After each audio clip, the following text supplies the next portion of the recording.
Hello guys, कसे सर्वजण. I hope सर्वजण खूप मस्त आणि मजेत असाल. सर्वप्रथम सगळ्यांना श्री स्वामी समर्थ. तर आज मी एवढी खुश आहे ना. आज सहा महिन्याचा जो इंतजार केला आहे ना आम्ही, आज तो खतम होणार आहे. त्याच्यामुळे एवढी हॅपी. तर आहे ना, आता तुम्हाला कळणच. तर इथं बघा, इथे आहे ना माझा भाऊ आलेला होता. म्हणजे तो आर्मीमध्ये होता. त्याची ट्रेनिंग आज यशस्वीरित्याने पार पडली होती खूप छानपणे.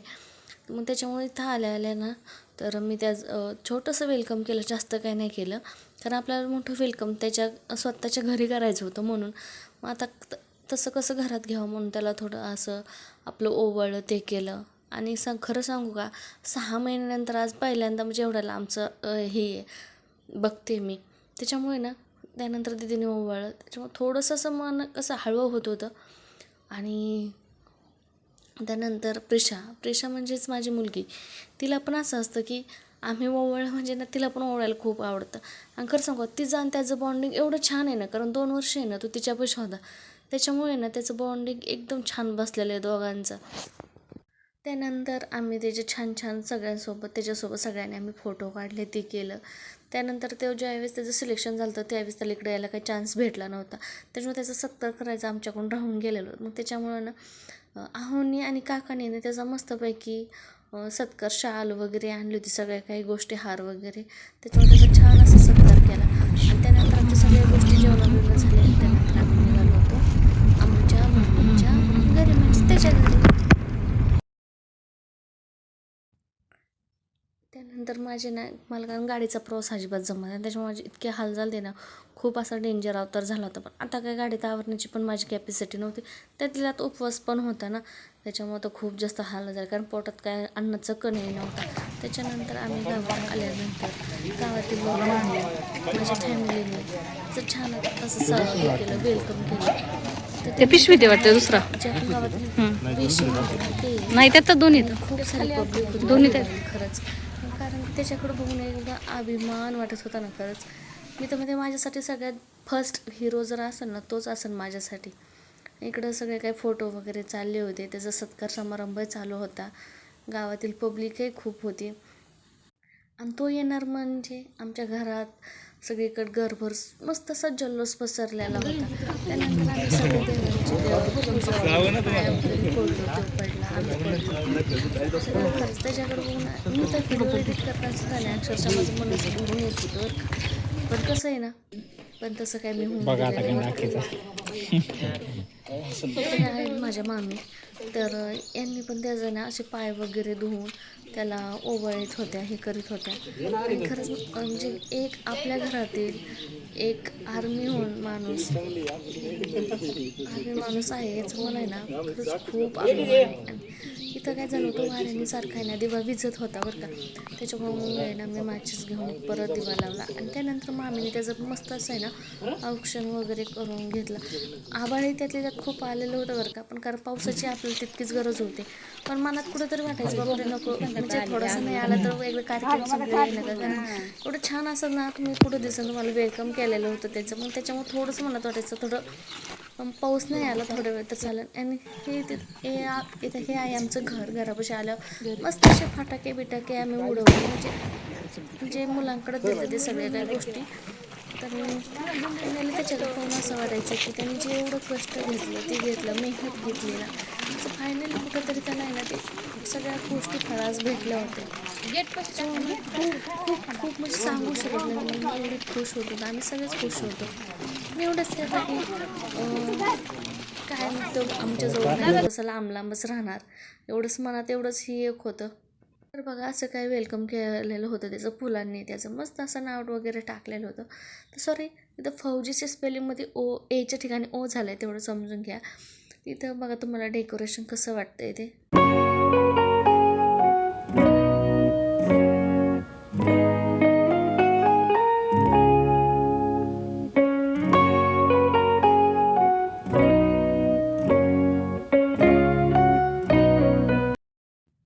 तर तुम्ही आता वेलकमची डिझाईन बघितली. त्यानंतर आम्ही घरी आलेलो होतो. आणि इकडं सगळ्या पूर्ण ज्या काय आपल्या वस्ती म्हणा, मळा वगैरे म्हणा, गावाकडं आपण असंच म्हणतो ना, तिकडल्या सगळ्या बायका अशा आलेल्या होत्या. कारण त्यांनाही खूप अभिमानच होता ना. कारण आपल्या गावातील फौजी होणं, एका मुलाने एका गरीब घराण्यातला कुटुंबातील मुलगा फौजी झाला याचा अभिमान मात्र सगळ्यांनाच असतो बरं का. तर त्यानंतर मम्मीने मस्त असं त्याला ओवाळून वगैरे घेतलं.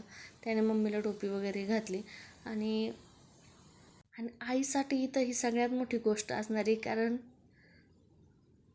काय सांगावं काय बोलावं हे सुद्धा मला एडिट करताना आज आहे ना समजत नव्हतं. कारण मी ना असं मन असं भरून येत होतं, कारण माझ्या आवाजावरूनच तुम्हाला कळत असेल.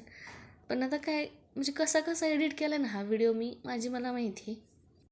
कारण की हा व्हिडिओ आहे ना मी एडिट करायच्या वेळेस आहे ना मला त्याची अख्खी म्हणजे पूर्ण टोटली जे काय त्याचा खडतर प्रवास होता याच्या अगोदरचा, तो सगळा माझ्या ना डोळ्यासमोर उभा राहायचा. म्हणजे कसा तो तिथपर्यंत पोहोचला. पण जाऊ द्या, शेवटी संघर्ष हा माणसाला घडवितोच. त्यानंतर मग इकडं त्याने पप्पाला पण जो काय त्याचा सत्कार वगैरे केलेला शाल वगैरे होते ते त्याने पप्पाला घातली. आणि नंतर मस्त असं त्याला छान असं साखर वगैरे खाऊ घालून त्याचं गोड असंच तोंड करून सगळ्यांनी फोटो सेक्शन केले. आणि इकडं माझी आजी पण होती भरपूर. हे काही माझी आजी ती माझी बहीण. तर असं काय सगळ्यांनी त्याला ओवाळलं. हे बघा अशी काही पब्लिक होती आपली, तर भरपूर पब्लिक होते बरं का आलेली खरंच म्हणजे. तर त्यानंतर मम्मीचं झालं की आजीने पण त्याचं औक्षण वगैरे करून घेतलं. म्हणजे सगळे होते आजोबा सगळे होते. हे माझे आजोबा होते जे बाबाला बघितलेच असते. आणि मस्त असं सूर्याची किरण वगैरे पडत वातावरण त्यानंतर एकदम छान झालेलं. राखी बांधत होती. तर राखी बांधण्यापासूनचा प्रवास कसा येऊन पोहोचला हे खरं सांगतो तुम्हाला त्याचा पूर्ण खडतर प्रवास जर ऐकायचा असेल ना कसा त्याने म्हणजे हे केलं. पण त्याच्या मनात एक ध्येय होतं, काही होऊ दे कितीही घासावी लागली तर शेवटी आर्मी वर्दीत चमकायचंच. हे त्याचं पहिलं ठाम स्वप्न होतं बरं का. आणि शेवटी त्याने ते पूर्णही केलं. आणि तुम्हाला आहे ना मी या व्हिडिओतून एवढं नक्की सांगू शकते, त्याला आहे ना पुढच्या जर्नीसाठी काय भरभरून असे छान छान आशीर्वाद द्या. आणि त्यानंतर आपल्या घरात हे जे काही तिरंगा वगैरे काढलेला होता, नंतर मस्त अशी शिवाजी महाराजांची मूर्ती होती स्थापित केलेली होती आणि छान असे तिरंगे बलून पण लावलेले होते. त्याच्यानंतर आहे ना इथं त्यांना रील बनवायची होती, त्याच्यामुळे तो असं ना जरा हळूहळू येत होता. तर त्याच्यामुळे त्याला इथं थांब उभा राहा असं सगळ्या गोष्टी ते सांगत होते, त्याच्यामुळे तिकडं चालू होतं. त्यानंतर त्यांनी छान असं आहे ना आपल्या शिवाजी महाराजांचं वगैरे दर्शन वगैरे घेतलं बरं का. हे आहे आमच्या मम्मीचं घर. त्याची जागा थोडी अपुरी पडत होती बरं का, पण चालतंय ओके. तेवढं गावाकडे कसं असतंय हो असंच. तर त्यांनी छान असं दर्शन वगैरे घेतलं. आणि तुम्हाला आहे ना खरं सांगा बरं का हा व्हिडिओ कसा वाटला कसा नक्की. आणि ह्या व्हिडिओला जास्तीत जास्त लाईक करा बरं का. आणि सगळ्यात जास्त बहिणीच्या काळजाचा तुकडा जर कोण असेल तर तिचा भाऊ असतो. तुम्हाला खरं सांगू हा व्हिडिओ मी 2 दिवस झाले एडिट करण्याचा प्रयत्न करते, पण आहे ना तो इतका इमोशनली व्हायचा ना त्याच्यामुळे मला तो एडिट करायला जमत नव्हता. आज पण मी कसं तरीच असं एडिट केलेलं आहे. त्यानंतर दुसऱ्या दिवशी ना आमच्या गावातील रेणुकाई मातेचं जे मंदिर आहे तिथं त्याला पाया पडायला वगैरे जायचं होतं. आणि आज मंगळवार होता त्याच्यामुळे आरती वगैरे घ्यायची होती. म्हणजे त्या दिवशी तो मंगळवार होता बरं का. व्हिडिओ येईन आज त्या दिवशी नाही. हे आहे आपलं ना रेणुका मातेचं मंदिर. त्यानंतर त्यांनी मस्त असे ना दर्शन वगैरे घेतलं. मी काय गेलेले नव्हते बरं का, कारण की मला नाही जमलं जायला. हे आहे आपल्या मंदिराचा सगळा बाहेरचा परिसर. तुम्ही एका व्हिडिओमध्ये तर मी व्हिडिओ टाकलेला आहे, तिथं जाऊन बघू शकता सगळ्या काही गोष्टी. इकडं त्यांचे काय सगळ्या गप्पा वगैरे चाललं होतं थोडंसं. आणि तो जो आहे ना मुलगा खरं तो पण नेव्हीमध्ये झालेला आहे बरं का, त्याचं पण सिलेक्शन.